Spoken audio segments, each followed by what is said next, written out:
why your clock on your W108, 109, 114, or 115 series Mercedes does not work.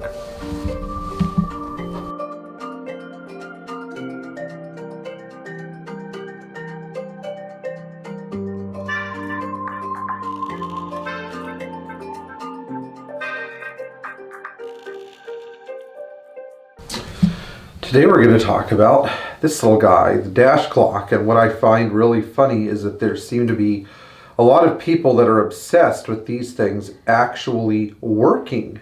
So this is quite amusing. We're going to talk about why this clock fails and how you can revive it. I dug out an old specimen that I think it's dead, but you know, maybe one day I'll need the guts of it for something. So step one, and I used to not consider this a very important step, but you need to make sure that this spade connector, which is built into the instrument cluster, actually has power. Now, because this rule applies to a W109 6.3, a 113, what else? W111 with a square clock in the middle of the dash, it's still relevant to those cars, so you should still make sure that your red wire to the clock has power all the time.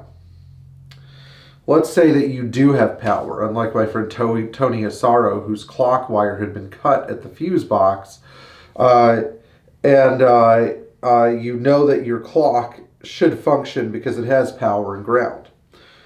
Well, it's probably either stuck or the fuse is bad. So how do you get to the fuse? Well, when you remove the clock out of a 114, 115, 108, or normal 109 that's not a 6.3, there are two little knurled screws that attach to the back of the clock bracket. And these little screws can be removed by hand. Some people replace them with 8mm nuts, but the parts are still available for Mercedes. So if somebody put a nut there with a 4mm thread and an 8mm external diameter, get the original nuts from Classic Center or whatever.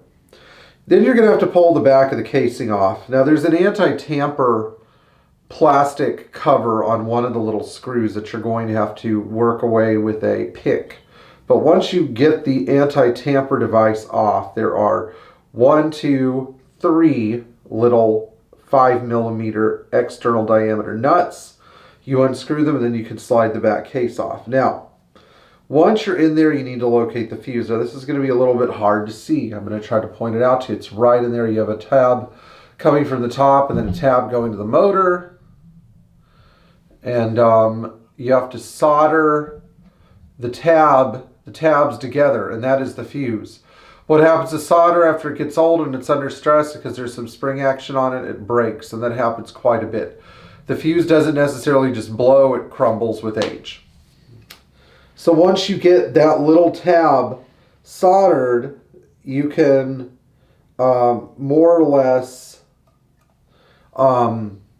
test the spring. When your clock is working, you can actually see the mechanism start to tick. Now this thing is frozen solder. We're going to talk about that in a second, but you can apply power here and ground to any of these legs, and you should start to see the inner workings of the clock move. Now, what if the motor is stuck? Well, where's the motor? The motor is this guy right here, this case with a copper winding in it, and it just powers a single gear. And one of the problems with this motor is that over the years, it or the gears inside the clock case here can get stuck.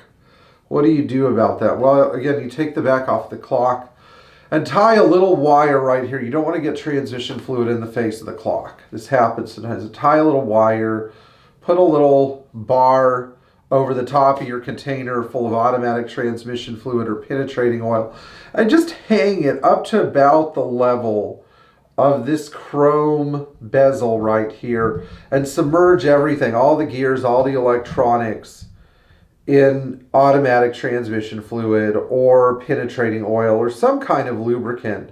Not heavy engine oil, because that'll slow the clock down. You don't want to do that. The lighter the lubricant, the better. Any kind of penetrating oil is good, but you want to get it to about here. See where the little windows start? You want to be just below the windows. And leave it there for about a week.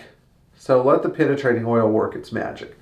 Once you're done, you can sort of clean it off with alcohol and then make sure it's nice and dry. And then do the test again. 12 volts here and here, or you can even use the 9-volt battery.